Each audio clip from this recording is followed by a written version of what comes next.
Hello, welcome. I hope you are doing fine. Today we are going to be adding beads to braids using from the most popular items to options you have to improvise with when you have no option. And we are going to be looking at 5 different ways. The very first one and the easily used commonly used one is a crochet latch hook, and this one is quite easy to use and straightforward. So you add the beads to the hook and then latch onto the braid and pull the beads upwards. If you do not want to put on a rubber band to secure it immediately, you can just slide all of them up to the top of the braid where it can get stuck. Then you leave it there until you're done adding all of them before you go back and put the rubber band all the way. If that is what you want, that will work faster for you, it is fine. So when I am doing this, first, if you're attaching your beads to individual braids, it doesn't matter where you bend the hair, like the direction you bend the hair to before attaching your rubber band. But if you are putting it on cornrows, it will be nicer if you bend the end of the braid backwards to face the body of whoever has the hairstyle on before attaching the rubber band, so that the hair will not be visible whenever the braids are lying flat. Just an extra something to make it look nicer.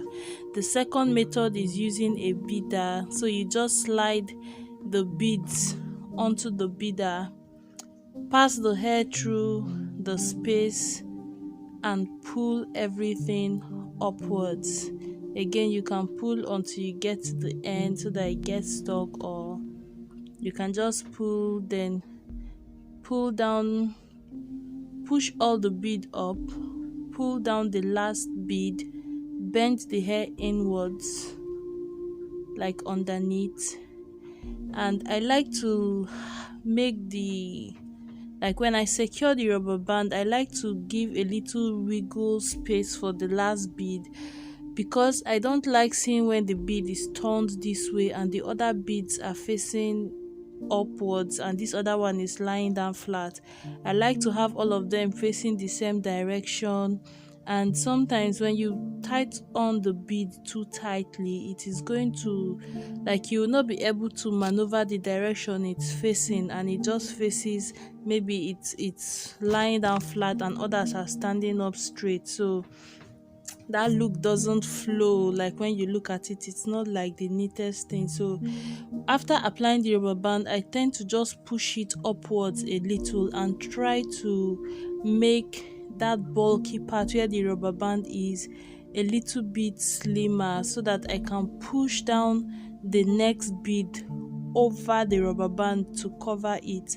It makes everything look nicer when all the beads are facing the same direction and the rubber band is not showing. So if when applying the rubber band, you kind of, when wrapping it around the hair, cover a little distance. Do not focus on one particular place and make the rubber band become bulky on itself. So move a little bit upwards so that the rubber band can lie flat. Then you can slide the beads down on top of the rubber band. Now, something else you should have in mind is that when applying your beads, the first bead that you put on is that you put onto whatever tool you're using. The first bead that you slide into your instrument, so this third one we are going to be using bobby pin.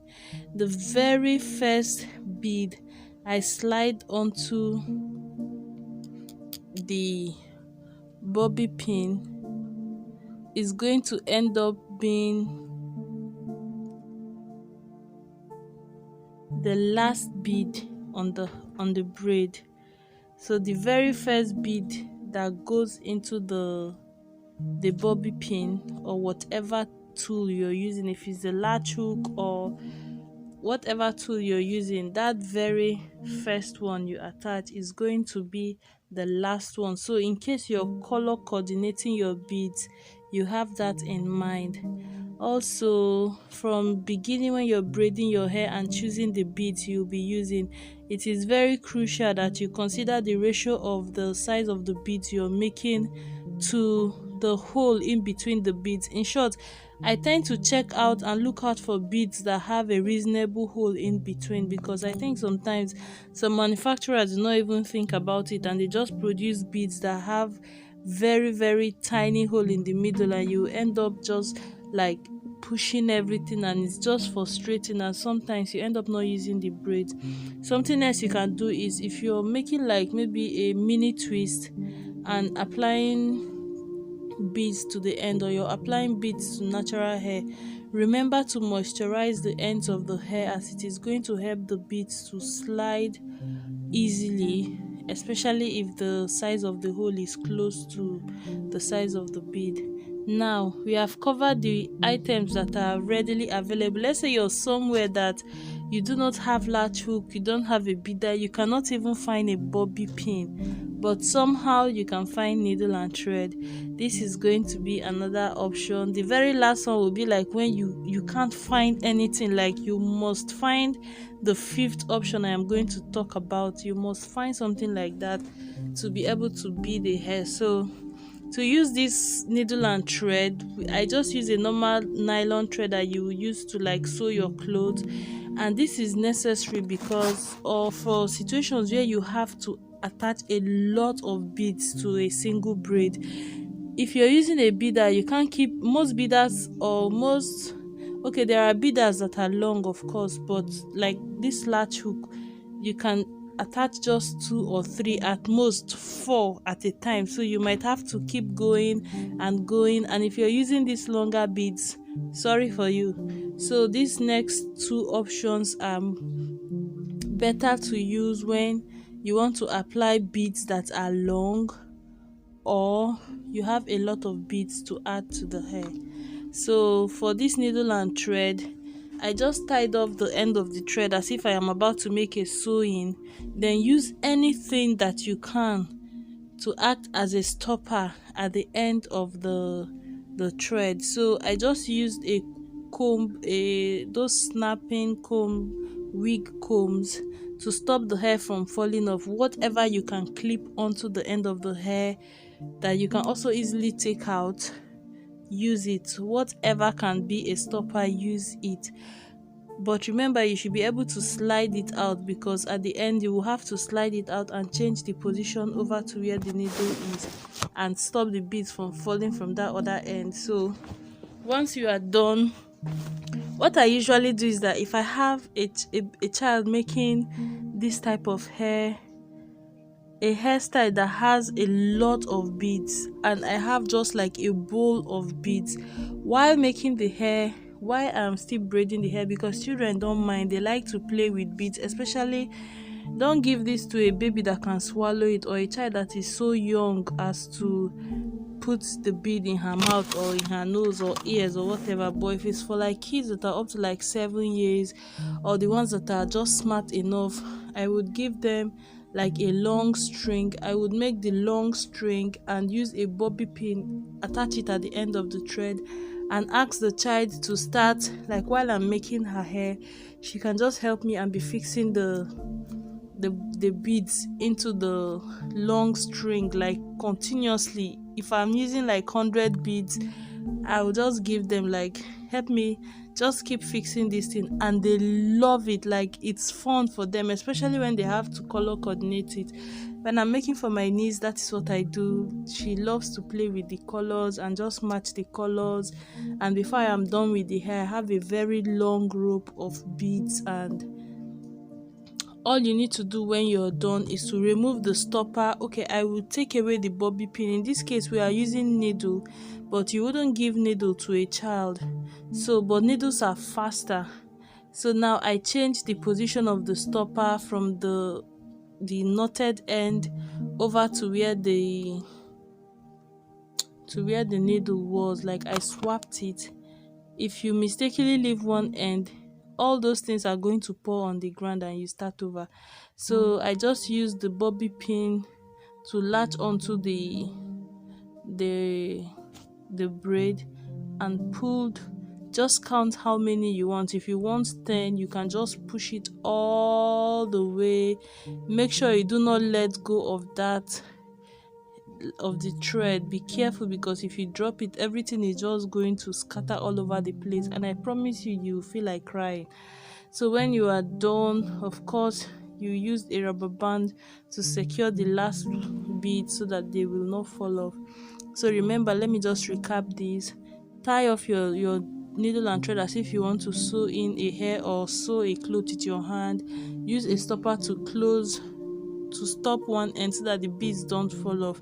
After using like a needle or a bobby pin to slide in all the hairs onto the rope, you remove the stopper from the back of the hair of the thread and attach it to where your needle was, so that you can, because that end is already knotted, you can just slide the bobby pin into it and it goes, because there is no knot obstructing the movement. And the last one is using a string. This is what we call rubber thread in Nigeria. We use it to make African threading style, but this thread is stretchy, as you can see. Like if you draw it, it's elastic kind of to an extent before snapping. So the thread is not like the nylon thread that is very flexible. This one has a little stiffness to it, so you just need to find any string or cord or something that has a little stiffness to it. If it's not stiff at all, you can still use it, but it will be more frustrating. Like it will be passing it through the hole is going to take you more time than when the string has a kind of structure to it. So I just keep sliding the beads just the same way we did with the bobby pin or the needle. But in this case, if you cannot find a bobby pin and you cannot find a needle, like no choice, like you have no option, you've searched up and down, no choice, this is your last resort. This is the last one. This is the castaway option.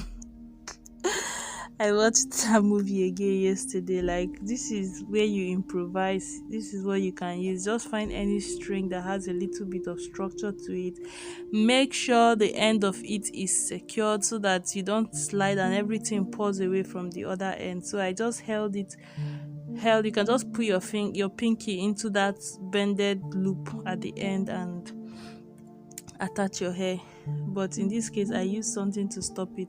And when you are done again, now you need to reverse where you have the two open ends. Use something to clip onto that place and turn over to the side where you have a bended end. That side you have a bended end will be easier for you to attach the braid, because you can just pass the braid through that loop, through the loop of the dead end, pass the braid through it and push it up. That is why we keep swapping where the stopper is, or where whatever we use to stop the beads from falling off is. So because you don't need two open rope, like the cut side of the rope, you don't need the two ends, you need a bended, like a closed loop. I hope you get what I mean from watching the video. If this might be confusing to you, but once you start doing this and you don't get it right, once you get to that point, you'll be like, aha, that is what she meant. So don't worry. And also just make sure you conceal your rubber band by smoothing where it is, so that the next bead can slide right over it and everything is going to look beautiful, guys. So this is our 5 different ways, ranging from instruments that are more popular and easily available, all the way down to when you have no option, like no choice, you need to improvise. I hope this video helps you. Remember to share with anyone that has like girls that makes their hair, or even if you take your child to a salon and let her decide to bead her hair yourself, just options. Or if you decide to just spice up your own hair by beating it. I hope this video helps you, and if it does, remember to give me a big thumbs up and share it to your friends and families who might need this tutorial. Thank you so much for watching, darling. Have a beautiful day. So this was what I meant by sliding the bead all the way up until you're ready to tie the knot. Sorry, it came late. Bye.